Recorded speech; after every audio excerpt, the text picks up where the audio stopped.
Hello friends, నమస్తే. నేను Lakshmi. Welcome to my channel తోటమాలి.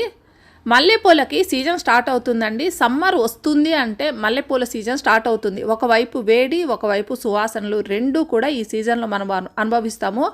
వేడికి తగ్గట్లే వాసనలు, మంచి వాసనలు వచ్చే ఈ మల్లెపూలు కూడా ఈ సీజన్లో మనకు వస్తాయి. సో ప్లస్ మైనస్ రెండూ ఉంటాయండి ఈ సమ్మర్లో. సో మనము ఈ సీజన్కి అంటే సమ్మర్ అంతా కూడా మనము మల్లెపూలు తీసుకోవటానికి మనము ముందుగానే ఫిబ్రవరి నుంచి చేయవలసిన కొన్ని ఇంపార్టెంట్ పనులు, ఇంకా ఫాలో అవ్వాల్సిన టిప్స్, ఇవ్వవలసిన ఫర్టిలైజర్స్ ఉంటాయండి. మనము ముఖ్యంగా ఈ మొక్కకి ఇప్పుడు కానీ కరెక్ట్ టైంలో మనము ప్రూనింగ్ అనేది కరెక్ట్గా చేసుకోగలిగితే మొక్క నుంచి సరిగ్గా మనకు ఫ్లవర్స్ అయితే వస్తాయండి. కాకపోతే ఈ ప్రూనింగ్ అన్నది కూడా కరెక్ట్గా చేసుకోవాలి. మనము 3 రకాలుగా చేసుకోవాలండి. మనకు నేల మీద ఉన్న మొక్కలకు ఒక రకంగా చేసుకోవాలి. పెద్ద కంటైనర్స్లో ఉన్న మొక్కలు, నేల మీద ఉన్న మొక్కలు అంటే మనము ట్రాన్స్ప్లాంట్ చేసుకోలేము. వాటికి ఏ విధంగా చేసుకోవాలి, ఇంకా ట్రాన్స్ప్లాంట్ చేసుకోవాలి అంటే లాస్ట్ ఇయర్ మొక్కలు, లాస్ట్ బిఫోర్ ఇయర్ మొక్కలు చిన్న చిన్న కంటైనర్స్లో ఉన్నాయనుకుంటే వాటిని ట్రాన్స్ప్లాంట్ చేసేసుకొని మంచి కంపోస్టు, మంచి ఎరువు ఉండే మట్టిలోకి ట్రాన్స్ప్లాంట్ చేసుకుంటే చక్కగా పూలు వస్తాయి. అది ఇంకో రకంగా చేసుకోవాలి. అలా కాకుండా ఇంకో రకంగా అండి, చిన్న చిన్న మొక్కలు ఉంటాయి కదా, మనము వాటిని పెద్ద కంటైనర్స్లోకి మార్చుకోవాలి. అవన్నీ కూడా ఇప్పుడు ఈ సీజన్లో చేసుకోవటం ద్వారా 3 రకాలుగా చేసుకోవటం ద్వారా కూడా మొక్కల్లో నుంచి మంచి ఫ్లవరింగ్ తీసుకోవచ్చు. మనము లాస్ట్ ఇయర్ మొక్కకు జస్ట్ నీళ్ళు ఇచ్చేస్తూ ఉంటే మనకి ఏ రకంగా కూడా మొక్కల్లో బలం లేక పువ్వులు అనేటివి రావు. ఇది బాగా గమనించుకోవాలండి. పువ్వులు రావటం లేదు అని మనం అనుకుంటాం, కానీ ఏ మొక్కకైనా బలం అంటూ సరిగ్గా లేకపోతే వాటి సీజన్లో అవి కొత్తగా ఆకులు, చిగుళ్ళు అయితే వస్తాయి, కానీ పువ్వులు మనం ఆశించినంతగా రావు. సో మనం ఈరోజు చేయవలసిన పని ఏంటంటే, ఈరోజు అంటే నేను ఈరోజు చేసుకుంటున్నాను, మీరు ఈ వీక్లో ఎప్పుడు వీలైతే ఆ రోజు మీరు చేసుకోండి. ముఖ్యంగా ప్రూనింగ్ అయితే చేసుకోండి. నేను కంటైనర్ అండి, ఇది 100 రూపీస్ టబ్లో ఉంది. దీన్ని నేను ట్రాన్స్ప్లాంట్ చేసుకోలేను, చాలా బరువు ఉంటుంది, నా వల్ల కాదు ఇది ట్రాన్స్ప్లాంట్ చేసుకోవటం. సో మీరు నేల మీద ఉన్న మొక్కలకైనా లేదా పెద్ద కంటైనర్స్లో, డ్రమ్స్లో కానీ ఇట్లా టబ్స్లో కానీ పెద్ద కంటైనర్స్లో ఉన్న మొక్కలకు కానీ ఏ విధంగా చేసుకోవాలనేది నేను ఈరోజు వీడియోలో చూపిస్తాను. దీని తర్వాత నేను ఇంకా 2-3 వీడియోస్ చూపిస్తానండి. కంటైనర్స్, చిన్న కంటైనర్స్ ఉన్నప్పుడు వాటిని ఏ రకంగా ట్రాన్స్ప్లాంట్ చేసుకోవాలి అనేది, వాటికి మట్టి మిశ్రమాన్ని ఏ విధంగా కలుపుకోవాలనేది కూడా నెక్స్ట్ వీడియోలో చూపిస్తాను. సో వీడియోస్ను మీరు రెగ్యులర్గా ఫాలో అవుతుంటే మంచి మొక్కల నుంచి అంటే మల్లె మొక్కల నుంచి మంచి ఫ్లవరింగ్ తీసుకోవచ్చు. చూపించాను కదండి ఏ విధంగా నేను ఈ మొక్కలంతా కూడా చాలా ఎక్కువగా కటింగ్ చేసేసానండి. మామూలుగా అయితే ట్రిమ్ చేయటం కాదు, డీప్గా కట్ చేసేసుకోవాలి చాలా ఎక్కువగా. ఇప్పుడు ఈ కట్ చేసేటప్పుడు కూడా నాకు చాలామంది లాస్ట్ ఇయర్ వీడియోస్లో అడిగిన ఒక ప్రశ్నకి ఈరోజు నేను సమాధానం చెప్తానండి. అదేంటంటే, మీకు ఒక లెవెల్లోని మీకు మొక్క బాగా డెవలప్ అయింది అంటే ఒక కొమ్మ హైట్లోకి, ఒక కొమ్మ తగ్గులోకి అట్లు కాకుండా ఒకే లెవెల్లో మీకు మొక్క ఉంది, ఫ్లవర్స్ కూడా వస్తున్నాయి. ఏం చేశారు మీరు అనేది ఇప్పుడు చూపిస్తా చూడండి. ఈ ప్రూనింగ్ అనేది చాలా ఇంపార్టెంట్. మనము ఈ ప్రూనింగ్ చేసుకునేటప్పుడు ఒకే లెవెల్లో, ఒకే హైట్లో మీరు ప్రూనింగ్ చేసుకోండి. మనము నేల మీద ఉంటే తీగలు బాగా అల్లుకొని పోతే మాత్రం వాటిని మనం ఏమి చేయలేమండి. కాకపోతే ఇలా కంటైనర్స్లో ఉన్నప్పుడు ఒకే లెవెల్లో మనము ప్రూనింగ్ చేసుకోవటం ద్వారా మళ్ళీ చిగుర్లన్నీ కూడా ఒకే లెవెల్లో వచ్చి మనకు మొక్క బుషీగా వచ్చి ఫ్లవర్స్ అన్నీ కూడా ఒకే లెవెల్లో వస్తాయండి. సో మనము ఈ లెవెల్లో మనము ప్రూనింగ్ చేసుకోగలిగితే మొత్తం ఆకులన్నీ తీసేయండి. ఈ చిగుర్లన్నీ కింద వరకు, చిగుర్లు కాదు ఈ కొమ్మలన్నీ కదా, ఇంకా చిన్న కొమ్మలు ఉంటే పూర్తిగా తీసేయండి. ముదురు కొమ్మలు మాత్రం ఈ విధంగా కట్ చేసుకోండి. చిన్న చిన్న కొమ్మల నుంచి ఇప్పుడు ఫ్లవర్స్ వస్తాయి అనుకోకండి. ఇవన్నీ కూడా ఇప్పుడు మళ్ళీ రీగ్రోత్ అన్నది స్టార్ట్ అవుతుంది.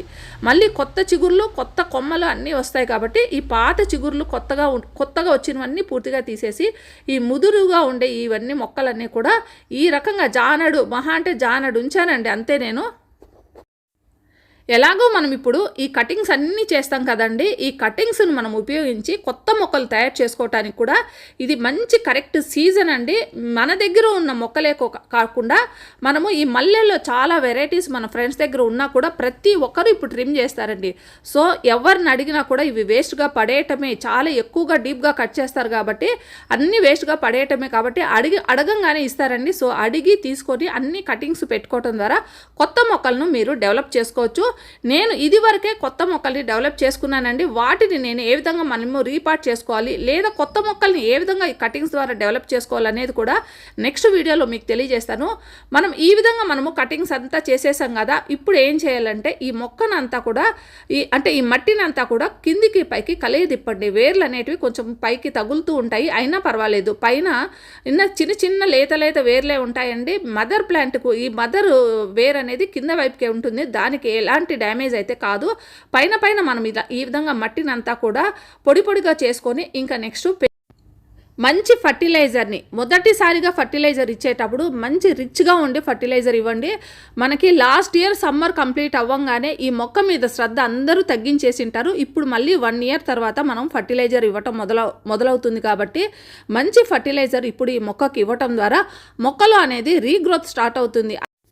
పోషకాలలో ఎప్పుడూ కూడా స్థూల పోషకాలు, సూక్ష్మ పోషకాలు, ద్వితీయ పోషకాలు అని ఉంటాయండి.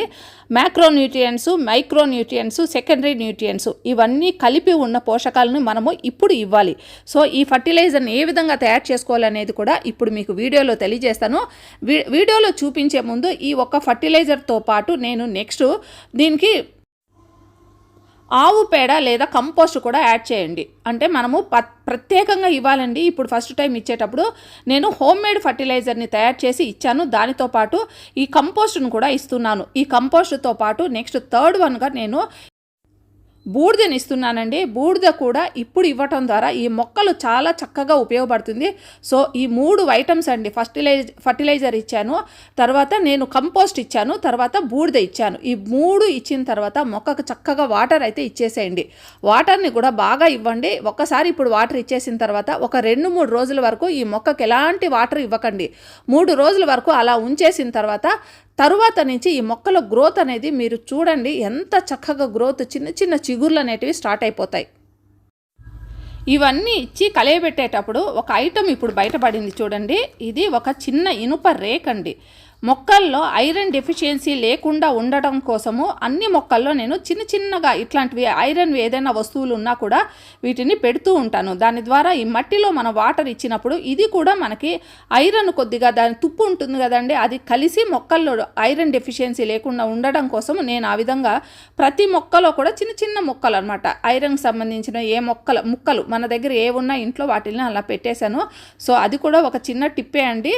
తర్వాత వాటర్ ఇచ్చేసాను. ఇప్పుడు ఇక ఫర్టిలైజర్ అంటే స్థూల సూక్ష్మ పోషకాలు ఉండే ఈ ఫర్టిలైజర్ని ఏ విధంగా తయారు చేసుకోవాలో చూద్దామండి. మన ఇంట్లో చాలా ముఖ్యమైన పదార్థాలు, ముఖ్యంగా మొక్కలకు అవసరమైన ఫ్లవరింగ్కి అవసరమైనవన్నీ కూడా మన ఇంట్లోనే ఉంటాయండి. అందులో ముఖ్యమైనది అరటికాయ తొక్కలు. ఈ అరటికాయ తొక్కల్ని ఎప్పటికైనా మనం అరటి పళ్ళు ప్రతి ఇంట్లో వాడుతూనే ఉంటారు కదా, వీటిని పడేయకుండా ఎండబెట్టుకుంటే అవి పనికొస్తాయి. ఇంకా ఆనియన్ పీల్స్ అండి, ఈ తొక్కలు కూడా మనం ఉపయోగించుకోవచ్చు. ఇంకా పల్లీలు ఇప్పుడైతే బాగా దొరుకుతున్నాయండి. ఈ పల్లీలు కూడా మనం ఎండబెట్టేసుకుని డ్రై చేసుకున్నాం అనుకోండి, ఇది ఎన్ని రోజులైనా కూడా మనం వాడుకోవచ్చు. ఇంకా 4వది ఎగ్స్. ఈ ఎగ్స్ కూడా ప్రతి ఇంట్లో కూడా వాడుతూనే ఉంటారు కదా రెగ్యులర్గా, అవి కూడా డ్రై చేసేసుకుంటే ఇది కూడా మనం ఉపయోగించుకోవచ్చు. ఇంకా లాస్ట్లో నేను చూపించేది ఆరెంజ్ పీల్స్ అండి. ఆరెంజ్ పీల్స్ కూడా మనం డ్రై చేసేసుకొని ఇవన్నీ ఉపయోగించి ఫర్టిలైజర్ తయారు చేసుకోవచ్చు. ఇందులో మనము ఈ ఆనియన్ పీల్స్ కానీ, ఈ అరటికాయ తొక్కలు కానీ, ఎగ్స్ కానీ ఇవన్నీ ఎన్నైనా ఉపయోగించుకోవచ్చు. కాకపోతే ఆరెంజ్ పీల్స్ కొద్దిగా తక్కువ మోతాదులో ఉపయోగించండి. ఇవి కాకుండా నేను ఉపయోగిస్తుంది అంటే ఈ ఫర్టిలైజర్ కోసము కానుగకాయలండి. కానుగకాయలు మనకి పూలు కాకుండా ఆకులు, కాయలు అంటే ఈ గింజలు కూడా చాలా ఉపయోగపడతాయి. ఆ మొక్కలో ఉన్న ప్రతి వస్తువు మనకి చాలా ఉపయోగపడుతుంది. ఇంకా సీతాఫలం అండి. సీతాఫలం గింజలు మనకు చలికాలంలో ఈ సీతాఫలాలు విపరీతంగా వచ్చాయి కదండి, ఈ సీజన్లో నేను కలెక్ట్ చేసుకున్న సీతాఫలాలు.